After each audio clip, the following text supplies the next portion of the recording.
नमस्कार दोस्तों, एक बार फिर से आप लोग सभी का स्वागत है आपके अपने चैनल आसान राजनीति पर।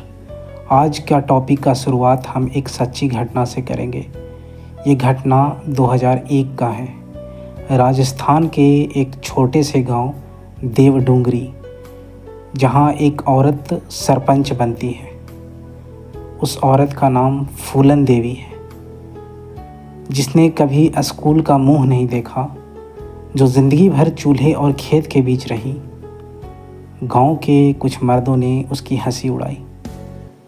अरे ये क्या जानेगी सरकार चलाना। पर उस औरत ने चुप रहकर बस अपना काम किया। पहले साल गांव में एक पक्की सड़क बनी, दूसरे साल स्कूल में 2 नए कमरे बनवाए गए और तीसरे साल गांव में पहली बार पीने का साफ पानी आया। जब अगला चुनाव आया तो उसी गांव के वो मर्द जिन्होंने उसकी हंसी उड़ाई थी, वो सबसे पहले उसके दरवाजे पर थे और वो बोले कि बाई, फिर से चुनाव में खड़ी हो जाओ ना। दोस्तों, ये कहानी मैंने इसलिए नहीं सुनाई कि आप तालियां बजाएं। ये कहानी इसलिए सुनाई कि आप समझें कि पंचायती राज सिर्फ एक अध्याय नहीं है। यह उन करोड़ों लोगों की कहानी है जो इस देश के सबसे दूर के कोने में बैठे हैं, जिनकी आवाज़ दिल्ली तक नहीं पहुंचती, पर जिनकी ज़िंदगी बदलती है एक गांव की बैठक से, एक सरपंच के फैसले से और एक पंचायत के काम से। आज उन्हीं की बात करते हैं दोस्तों आपके साथ। तो चलिए शुरू करते हैं। दोस्तों, एक संख्या याद कर लीजिए, 6 लाख। भारत में 6 लाख से ज़्यादा गांव हैं और दिल्ली में बैठी केंद्र सरकार या राज्य की राजधानी में बैठी राज्य सरकार इन 6 लाख गांवों की हर छोटी बड़ी समस्या कैसे हल करेगी।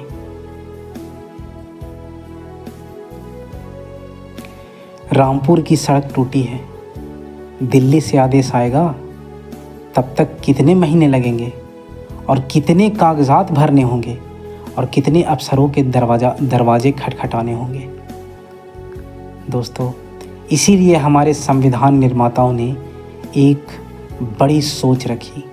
उन्होंने कहा, जो काम जहां हो सके वहीं से होना चाहिए। गांव की समस्या गांव में ही सुलझाई जाए। गांव के लोग खुद तय करें क्या पहले होगा। गांव का पैसा गांव में लगना चाहिए। इसी सोच का नाम है दोस्तों पंचायती राज। 73वां संशोधन, जो कि एक ऐतिहासिक कदम था हमारे देश के लिए। 1992 में भारत के संविधान में ये 73वां संशोधन किया गया। इस संशोधन ने पंचायती राज को एक कानूनी ताकत दी और संवैधानिक दर्जा दिया। यानी अब ये सिर्फ एक सरकारी योजना नहीं थी, यह एक संविधान का हिस्सा बन गया। और इसके साथ आया वो प्रावधान जिसने लाखों महिलाओं की ज़िंदगी बदल दी। महिलाओं के लिए 33% सीटें आरक्षित कर दी गई पंचायतों में। जो महिलाएं कभी घर की चौखट से बाहर नहीं गई थीं, उन्हें मिला गांव की सरकार चलाने का अधिकार। यही थी देवडूंगरी की उस साधारण औरत की ताकत।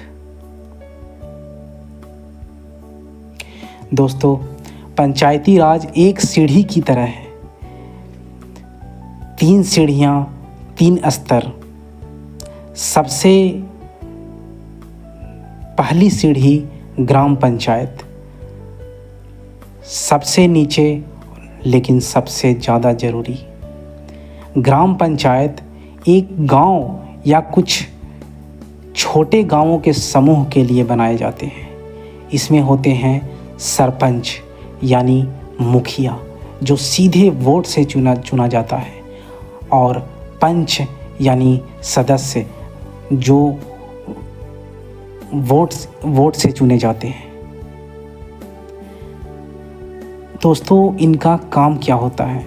सड़क, पानी, बिजली, स्कूल, स्वास्थ्य, गांव की रोज़मर्रा की ज़रूरतों को पूरा करना इनका असली काम होता है। और इसके साथ काम करती है ग्राम सभा, यानी गांव के सारे वोटरों की बैठक। यही असली जनतंत्र है, जहां हर आवाज़ सुनी जाती है। दोस्तों, दूसरी सीढ़ी है पंचायत समिति। ग्राम पंचायत से ऊपर ब्लॉक या तालुका स्तर पर होती है पंचायत समिति। यह कई ग्राम पंचायतों को मिलाकर बनती है। इसका काम है ग्राम पंचायतों के काम को समन्वित करना, यानी कोऑर्डिनेट करना, राज्य सरकार से पैसा लाना और नीचे पहुंचाना।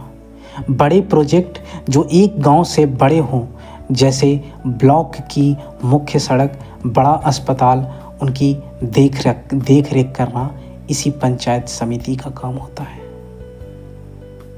अब दोस्तों, हम तीसरी सीढ़ी की बात करें तो वो होता है जिला परिषद। सबसे ऊपर जिला स्तर पर होती है यही जिला परिषद। ये पूरे जिले की स्थानीय सरकार है। जिला परिषद राज्य सरकार और ब्लॉक स्तर के बीच की कड़ी है। बड़े विकास कार्य, बड़े बजट, जिले की नीतियां, ये सब जिला परिषद देखती है।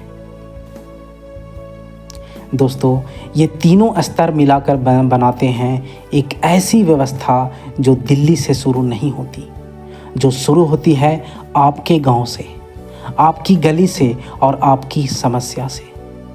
यही है पंचायती राज की असली खूबसूरती।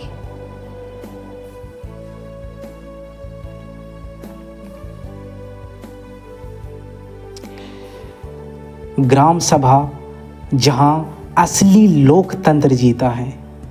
दोस्तों, कभी कभी मैं सोचता हूँ कि लोकतंत्र की सबसे खूबसूरत तस्वीर कौन सी है? संसद भवन? नहीं। Supreme court? नहीं। मेरे लिए सबसे खूबसूरत तस्वीर है एक बरगद के पेड़ के नीचे एक गांव के सारे लोग, किसान, मजदूर, औरतें, बुजुर्ग, सब एक साथ बैठे और हर एक की बात सुनी जा रही है। कोई वीआईपी नहीं है वहाँ, कोई प्रोटोकॉल नहीं, बस लोग और उनकी समस्याएं हैं। यही है ग्राम सभा। ग्राम सभा गांव के सारे वोटरों की बैठक है। साल में कम से कम 2 बार होती है यह बैठक, पर ज़रूरत पड़ने पर ये कभी भी बुलाई जा सकती है।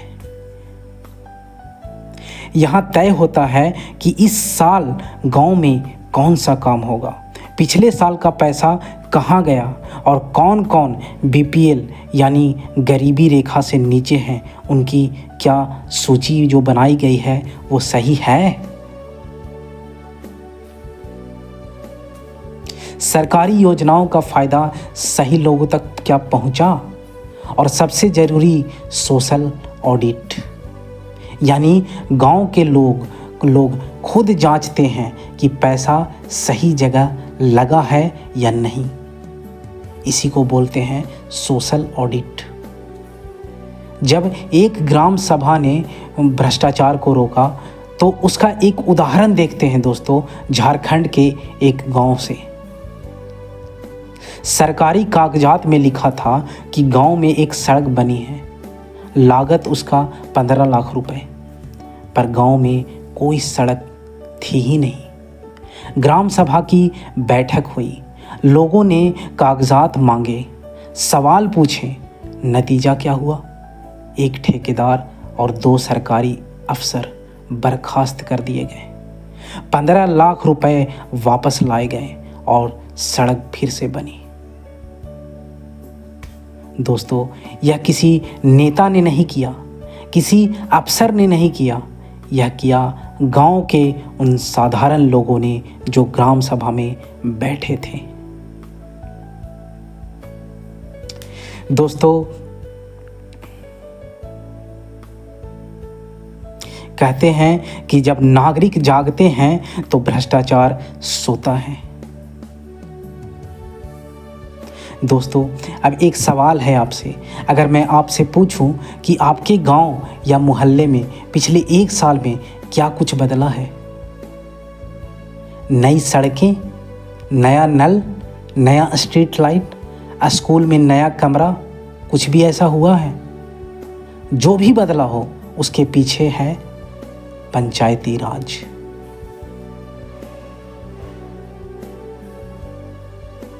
तिहत्तरवें संशोधन के बाद संविधान की 11वीं अनुसूची में 29 विषय पंचायतों को दिए गए दोस्तों। और इनमें शामिल क्या क्या थे?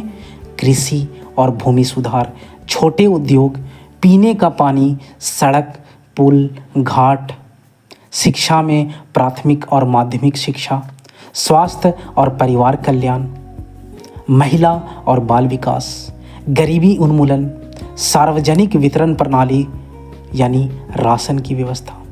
यानी जो सरकारी काम आपकी रोज़मर्रा की ज़िंदगी को छूते हैं वो सब पंचायत के जिम्मे आ गई।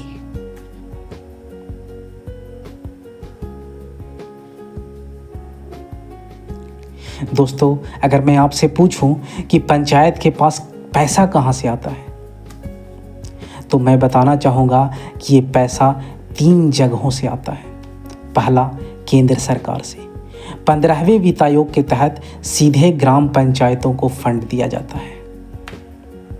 राज्य सरकार से भी पैसे आते हैं। दूसरे स्तर पर बात करें तो, दूसरी जगह की बात करें तो राज्य सरकार से अनुदान और योजनाओं का पैसा इन्हें मिलता है।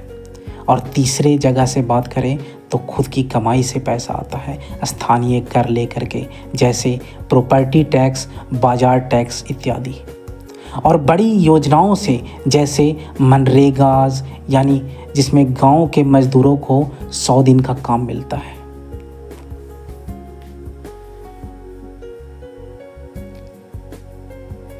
दोस्तों, एक अब कहानी सुनाता हूँ मैं आप लोग को, ध्यान से सुनिएगा। बिहार के एक गांव में फूलमती देवी कभी घर से बाहर नहीं निकली थी। 2005 में 73वें संशोधन के प्रावधान के तहत उनकी सीट आरक्षित थी। गांव के लोगों ने उन्हें सरपंच चुना। पहले दिन जब वो पंचायत भवन में गई तो उनके हाथ कांप रहे थे, पर उन्होंने काम शुरू किया।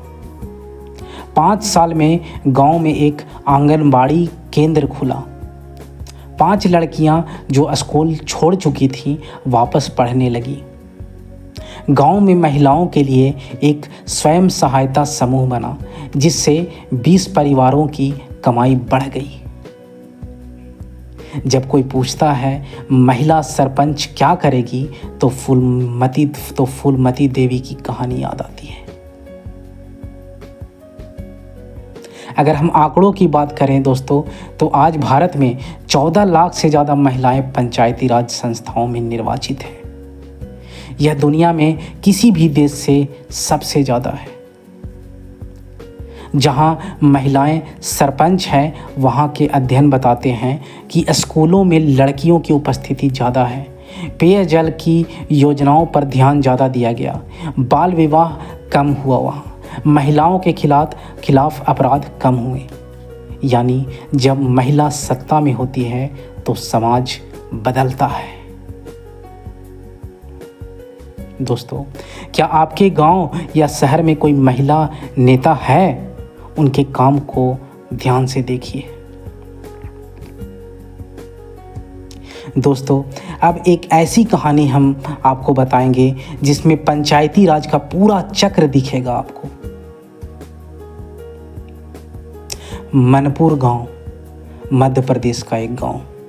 2010 का साल, लगातार 3 साल से कम बारिश होता है वहाँ। खेत सूखे पड़ गए, किसान कर्ज में डूब गए, जवान लड़के शहर भाग रहे हैं। रामलाल 55 साल का किसान थका हुआ है पर हारा नहीं। वो ग्राम सभा में जाता है, माइक उठाता है, कहता है हमारे गांव में एक तालाब था, 50 साल पहले भर जाता था, जब सूख गया है, अब सूख गया है। अगर वो तालाब ठीक हो जाए तो भूमिगत जल बढ़ेगा, खेत फिर से बचेंगे। ग्राम सभा में इस पर बहस होती है। कुछ लोग कहते हैं पैसा नहीं है, कुछ कहते हैं सरकार करेगी ये काम। रामलाल कहता है हम करेंगे, मनरेगा से करेंगे। ग्राम पंचायत प्रस्ताव पास करती है, पंचायत समिति को वो प्रस्ताव भेजा जाता है। मनरेगा के तहत गांव के ही मजदूरों को काम मिलता है, तालाब खोदा जाता है और पाल बनाई जाती है। अगली बारिश में तालाब भर जाता है, अगले साल कुओं में पानी आ जाता है और खेतों में हरियाली।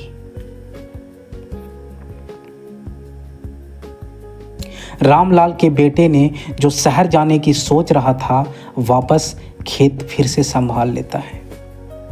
दोस्तों, ये सिर्फ एक तालाब की कहानी नहीं है, ये एक बाप के सपने की कहानी है, एक गांव की उम्मीद की कहानी है और पंचायती राज की ताकत की कहानी है। जब व्यवस्था काम करे तो जिंदगी बदलती है। दोस्तों, मैं आपसे एक बात ईमानदारी से कहना चाहता हूँ, पंचायती राज सिर्फ सफलता की कहानी नहीं है, इसमें कमियां भी हैं, चुनौतियां भी हैं। भ्रष्टाचार, कुछ जगहों पर पंचायत का पैसा गलत हाथों में जाता है, कागज पर काम दिखता है, जमीन पर नहीं। दूसरा, महिलाओं का प्रतिनिधित्व का बात करें, उनका प्रतिनिधित्व तो है पर ताकत उनके हाथ में नहीं। कुछ जगहों पर महिला सरपंच का पति ही असल में काम करता है। इसे कहते हैं प्रॉक्सी सरपंच, यानी नाम की सरपंच। अगर अगली समस्या की बात करें तो जागरूकता की कमी को देखा जा सकता है। बहुत से गांवों में लोग ग्राम सभा में नहीं जाते, जो नहीं जाते उनकी समस्याएं नहीं उठती वहाँ। अगली समस्या का बात करें तो वो है संसाधनों की कमी। कई पंचायतों के पास पैसा कम है और काम बहुत ज़्यादा। पर दोस्तों, इन कमियों को बताने का मतलब ये नहीं कि व्यवस्था बेकार है। इन कमियों को बताने का मतलब है आप जब बड़े हों, जब आपकी बारी आए तो उन्हें ठीक कर सके, क्योंकि कोई भी व्यवस्था तब बेहतर होती है जब उसमें बेहतर लोग आते हैं। अगर आपसे मैं कहूं कि अगर आप वहां के सरपंच होते तो अपने गांव में सबसे पहले क्या काम करते, जरा सोचिए अपने हिसाब से। तो ये हम लोगों ने पंचायती राज का बेसिक्स देखा। अब इसको मैं दोस्तों दूसरे विषयों से जोड़ कर देखता हूँ कि पंचायत का इतिहास, भूगोल, अर्थशास्त्र, विज्ञान से क्या संबंध रहा है। अगर इतिहास से बात करें दोस्तों, तो पंचायत भारत में नई नहीं है। वैदिक काल के गाँव में सभा और समिति होती थी। मौर्य काल में ग्रामीण प्रशासन बहुत मजबूत था, यानी हम एक प्राचीन परंपरा को आधुनिक रूप दे रहे हैं। अगर भूगोल की बात करें तो भारत के 6 लाख गांव अलग अलग भौगोलिक परिस्थितियों में हैं। पहाड़ के गांव की समस्या अलग है, रेगिस्तान के गांव की समस्या अलग है। इसलिए हर पंचायत को अपने इलाके के हिसाब से काम करना पड़ता है। अगर अर्थशास्त्र की बात करें तो मनरेगा दुनिया का सबसे बड़ा रोजगार गारंटी कार्यक्रम पंचायतों के जरिए चलता है। जब गांव में पैसा आता है तो स्थानीय बाजार चलता है, किसान खरीदता है, दुकानदार बेचता है, इस तरह अर्थव्यवस्था का पहिया घूमता है। दोस्तों, अगर विज्ञान से जोड़कर इसे देखें तो पानी का संरक्षण, कचरा प्रबंधन, जैविक खेती, ये सब आज पंचायती राज के एजेंडे में है। जब पंचायत तालाब बनाती है तो भूजल स्तर बढ़ता है। ये विज्ञान है, ये विज्ञान है सीधे जिंदगी में। दोस्तों, आगे हम इन संस्थाओं की कार्यप्रणाली पढ़ेंगे और उनके साझेदारी और संघवाद से, सत्ता की साझेदारी और संघवाद से जोड़कर उसको देखेंगे और लोकल गवर्नमेंट का पूरा सिद्धांत हम लोग पढ़ेंगे। लेकिन उन सब का आधार आज हमने जो पढ़ा यही पंचायती राज में है।